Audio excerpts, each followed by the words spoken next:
Assalamualaikum warahmatullahi wabarakatuh.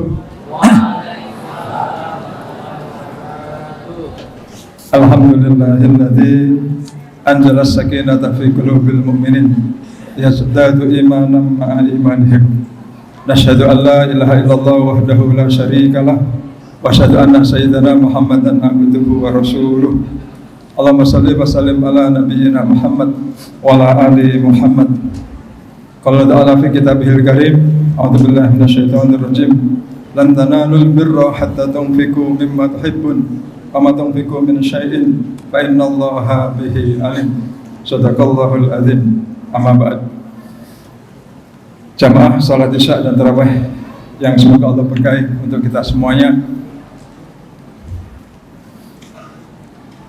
Ada rilis yang disampaikan oleh Global Charities Aid Foundation tahun 2021. Di sana dikatakan bahwa masyarakat Indonesia adalah masyarakat yang paling dermawan di dunia. Bapak dan Ibu percaya ya? Saya percaya. Ini diketahui banyak, Pak. Jadi masyarakat Indonesia itu terkenal dermawan di mana-mana gitu ya. Kita cocokkan bagaimana kedermawanan kita orang Indonesia dengan kedermawanan bagaimana para sahabat di zaman Rasulullah juga memberikan support kedermawanannya kepada perjuangan Rasulullah SAW. Insyaallah kali ini kita akan bahas terkait dengan keberlimpahan syariat wakaf. Kalau kemarin zakat, hari ini kita lanjutkan dengan pemahaman kita terkait dengan keberlimpahan wakaf. Di dalam perjalanan baginda Nabi Muhammad SAW menapaki perjalanan dakwah di usia yang ke-7 Hijriah, 7 tahun setelah beliau pindah dari Mekah ke Madinah. Ada peperangan di tahun ke-7 Hijriah itu, peperangannya disebut dengan peperangan Khaybar. Perang yang dipimpin langsung oleh baginda Nabi Muhammad SAW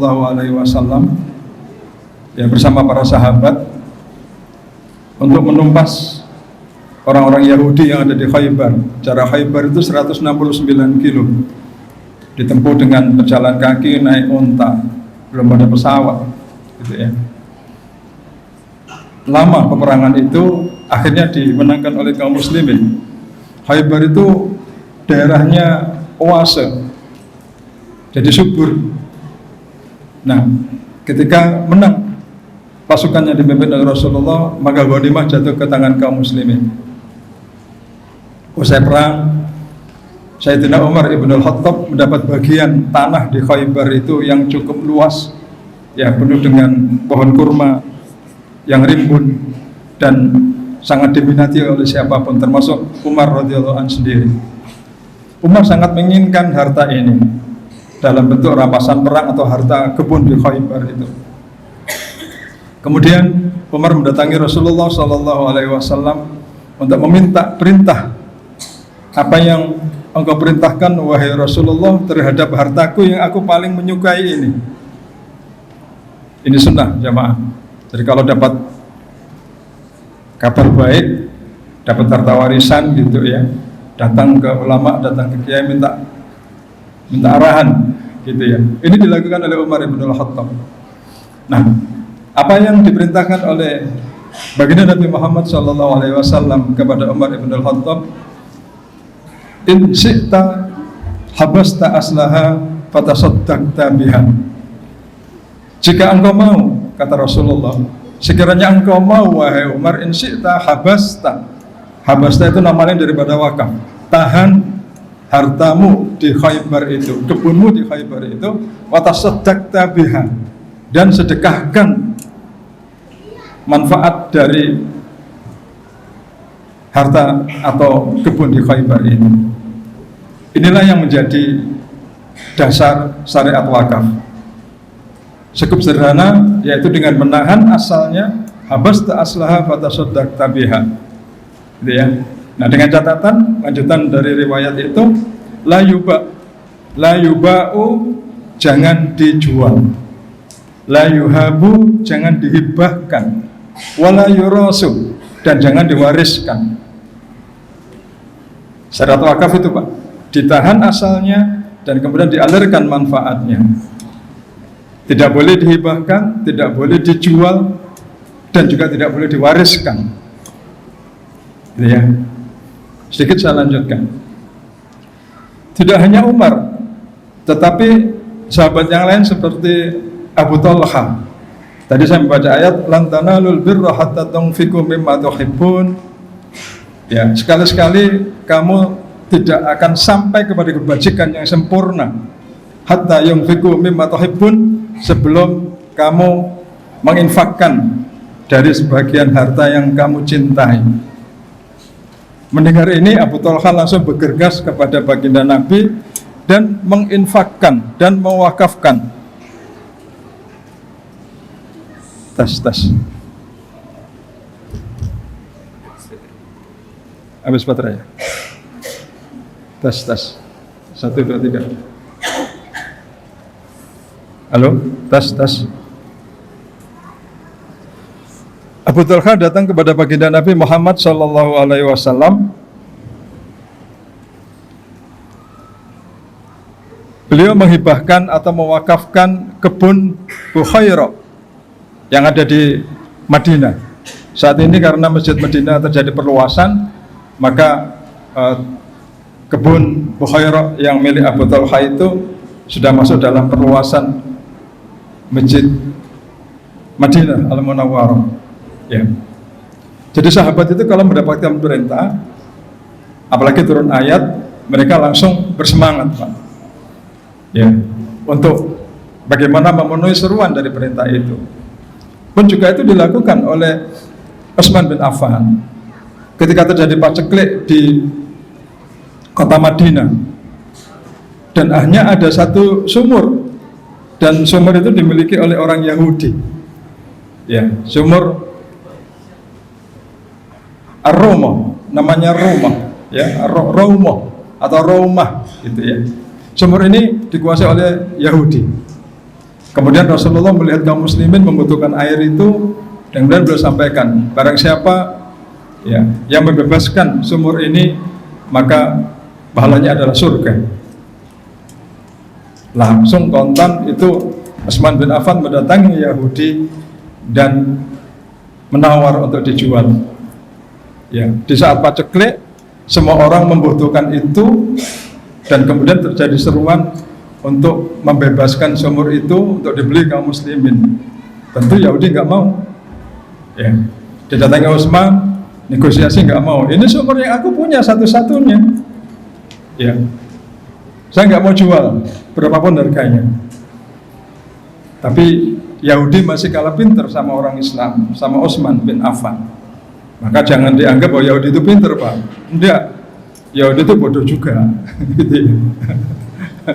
Kita itu dicap kalah sama dia. Enggak, buktinya Utsman itu, ya, dia nggak mau kalah. Ketika dia nggak mau jual, kemudian dia sampaikan, kalau nggak mau jual, begini, bagaimana kalau satu hari saya beli, hari kedua milikmu. Mulai mikir itu Yahudi. Tapi dia tetap dengan harga yang mahal. Akhirnya dibeli sama Utsman dengan harga 20 dinar. Ya, separuh sumur itu, maksudnya separuh itu satu hari miliknya miliknya Utsman, dan kemudian sehari berikutnya miliknya Yahudi. Dia nggak tahu bagaimana pasar bereaksi setelahnya, kan gitu ya. Tapi dengan harga yang cukup mahal, 20.000 dinar. Satu dinar itu 70.000. Kalau 20.000 berarti sekitar 1,4 miliar. Ya. Di Batam saya belum mendengar itu sumur yang isinya air seperti kita ini harganya 1,4 miliar. Ini menunjukkan betapa kayanya Utsman bin Affan pada saat itu. Akhirnya dibeli oleh Sayyidina Utsman dan diumumkan, "Wahai kaum muslimin, mulai saat ini silakan mengambil air sebanyak-banyaknya, jangan sampai tersisa." Gitu ya. Karena besok sudah menjadi miliknya Yahudi. Akhirnya hari kedua Yahudi nggak dapat apa-apa, hanya beberapa orang yang nggak kebagian di kemarinnya itu, sepi. Ya, wah, ini strateginya Utsman bin Affan, boleh ditiru ini, Pak, strategi dagang. Ya, akhirnya sekalian dibeli oleh Utsman biar itu menjadi miliknya kaum muslimin. Nah, ini artinya adalah wakaf. Dan sumur Utsman sampai hari ini masih ada, sumur Raumah. Ya, berikut di sekitarannya ada 1550 pohon kurma sampai hari ini. 1400 tahun orangnya sudah meninggal. Ya, bahkan Kementerian Wakaf Arab Saudi itu membuka rekening khusus untuk yang namanya Utsman bin Affan. Jadi kalau ada orang yang meninggal, rekening masih aktif, itu adalah Utsman bin Affan. Kenapa seperti itu? Ibadah wakaf.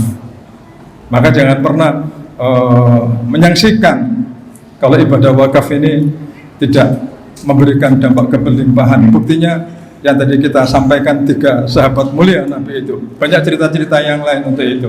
Ya. Nah, kita kembali ke fikih terkait dengan wakaf ini. Ya. Sahabat sudah memberikan contoh bagaimana menjalankan perintah wakaf ini. Ya. Jadi harta itu bisa diwakafkan dengan syarat tidak boleh dijual dan tidak boleh dihibahkan dan juga tidak boleh diwariskan. Kita mengenal 3M. Ya. Jenis wakaf itu ada 3M yang selama ini kita lihat lah. 1M yang pertama itu adalah masjid, madrasah, dan makam. Padahal rohnya itu contohnya kan kebun gitu ya. Belum ada kebunnya diwakafkan gitu ya. Masya Allah. Tapi itulah uniknya di Indonesia. Tapi sekarang udah mulai banyak jenis-jenis wakaf yang lain. Atau sudah beberapa tahun yang lalu dan tahun ini mencoba untuk pengadaan wakaf karpet gitu ya.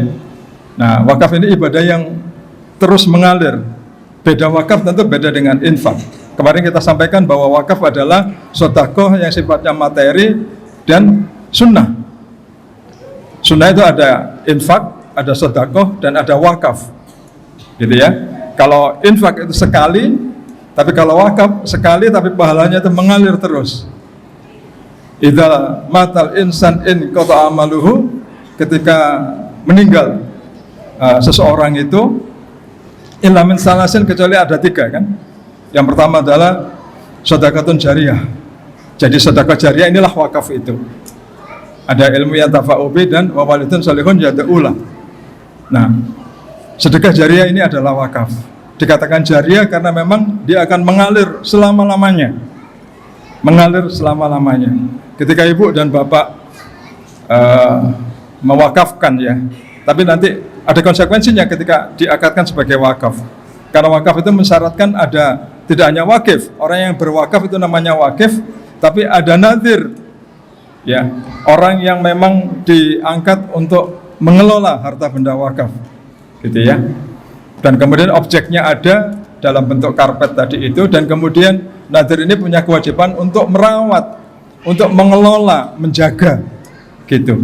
Aset-aset wakaf ini, harta benda wakaf itu, supaya manfaatnya terus mengalir. Sepanjang manfaatnya terus mengalir, maka pahalanya akan terus itu didapat oleh si wakif, entah mereka sudah meninggal.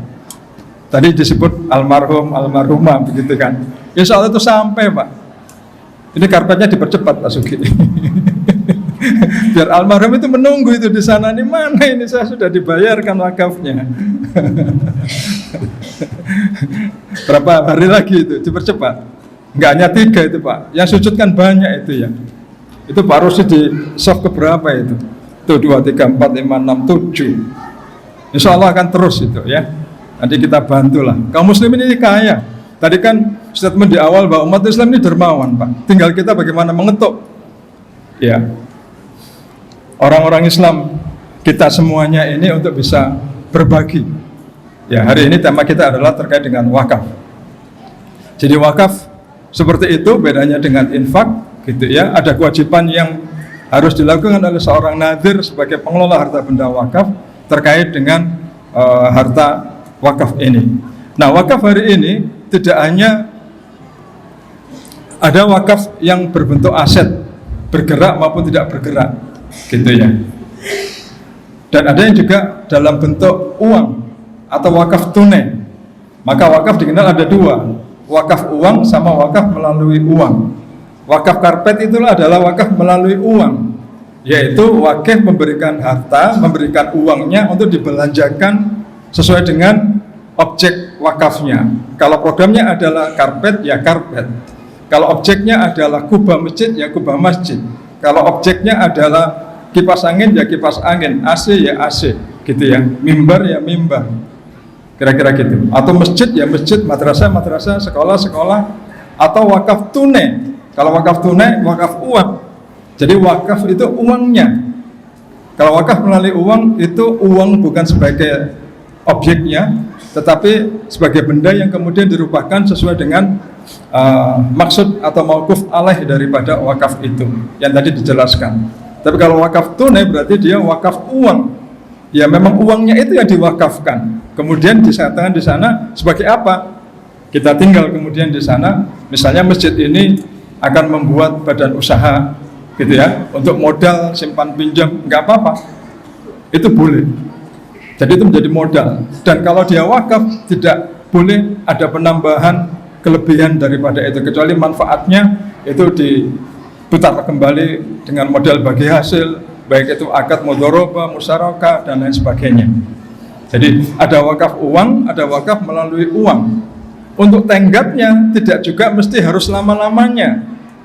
Di undang-undang wakaf yang hari ini itu cukup maju dan juga peraturan pemerintahnya, kebetulan saya sendiri juga ikut sertifikasi wakaf, bahkan sudah menjadi asesor wakaf juga, mohon maaf. Jadi kita paham hal seperti ini. Hari ini Bu dan Bapak jamaah semuanya, wakaf itu tidak mesti harus mu'abbad. Mu'abbad itu selama-lamanya. Boleh, terutama wakaf uang ya. Ini saya wakaf uang untuk 1 tahun. Itu boleh, diakadkan. Dan nazir menandatangan itu. Artinya nazir berhak mengelola uang itu untuk program wakaf terserah. Untuk apa? Untuk unit produktif misalnya. Dalam jangka 1 tahun, setelah 1 tahun dikembalikan lagi. Namanya mu'aqqad, ya, wakaf yang berjangka, tidak selamanya. Itu boleh. Dan ini lebih memudahkan buat siapapun, gitu ya. Dan juga ada yang mu'abbad. Mu'abbad itu abadi, berarti seterusnya. Dan itu tugas daripada nazir, ya. Semoga ini bisa ada tambahan informasi kepada kita semuanya. Di Indonesia, lembaga wakaf sudah cukup maju. Badan Wakaf Indonesia, dia membuat rumah sakit mata. Ya, rumah sakit mata. Jadi kalau berobat ke sana bukannya gratis, tapi bayarannya tidak semahal rumah sakit yang lain. Di Batam ini, Badan Wakaf Kota Batam membuat RPU, rumah potong unggas. Dia membuat mini market berbasis wakaf. Ya, di Tembiang itu ada rumah potong unggas. Nilainya 3 miliar 700 juta dari dana wakaf tunai, yang 2,3 miliar investasi dari pihak ketiga. Tapi itu untuk proyek wakaf, gitu ya. Dan kita tahu kenapa masuk di rumah potong unggas. Unggas hari ini ayam-ayam yang dipotong itu kita tahu kan Pak, dari mana asalnya dan siapa yang memotong. Kita nggak tahu halal dan haramnya seperti apa. Nah, bisa masuk ke sektor produktif seperti itu, ya. Atau ini yayasan wakaf, namanya wakaf, pasti wakaf. Masjidnya wakaf, sekolahnya wakaf, pondoknya wakaf, usahanya juga wakaf, RO itu wakaf. Artinya apa? Tidak ada siapapun yang boleh memilikinya. Karena wakaf itu melepaskan hak pribadi untuk dikembalikan kepada pemilik sejati, Allah Subhanahu wa taala. Siapa yang mengelola? Nazir. Maka muncul nama wali amanah. Wali amanah itu mandat dari Allah untuk mengelola aset-aset wakaf yang dikelola melalui Yayasan Wakaf At-Taubah. Nazirnya adalah kita yang jadi pengurus, gitu ya. Ada di DKM, ada di usaha, ada pendidikan. Kita adalah perwakilan kaum muslimin sebagai nazir untuk menjaga kemaslahatan aset-aset wakaf yang dititipkan di tempat kita ini. Alhamdulillah anak-anak santri ada di sini. Mereka para penghafal Al-Quran. Insya Allah berkah ini Pak. Ya, maka ketika tadi ada yang wakaf karpet itu enggak hanya oleh jamaah, tapi oleh santri-santri kita yang menghafal Al-Quran ini. Enggak hanya sholat, tapi bagaimana dia menghafal Al-Quran dan duduk di karpet yang kita sediakan melalui program wakaf. Masya Allah, itu berlipat-lipat pahalanya Pak. Ya, jadi jangan pernah ragu terkait program ini. Dan insya Allah kita di Yayasan Wakaf At-Taubah ya sebagai nadir akan terus juga memberikan yang terbaik, menjaga, merawat supaya maslahat dan supaya terus juga mengalir nilai pahalanya kepada para wakif, baik itu wakif yang masih hidup maupun yang sudah meninggal, sebagaimana tadi juga sudah diumumkan oleh MC. Ini barangkali sedikit yang bisa disampaikan. Waktu juga yang membatasi, ya semoga bermanfaat dan terus menyemangati kita semuanya untuk membangun aset-aset milik kaum muslimin dalam bentuk wakaf, baik itu wakaf bergerak maupun juga wakaf tidak bergerak, wakaf tunai, wakaf uang. Insyaallah semoga dimudahkan. Mohon maaf kurang lebihnya. Wal afu minkum. Wassalamualaikum warahmatullahi wabarakatuh.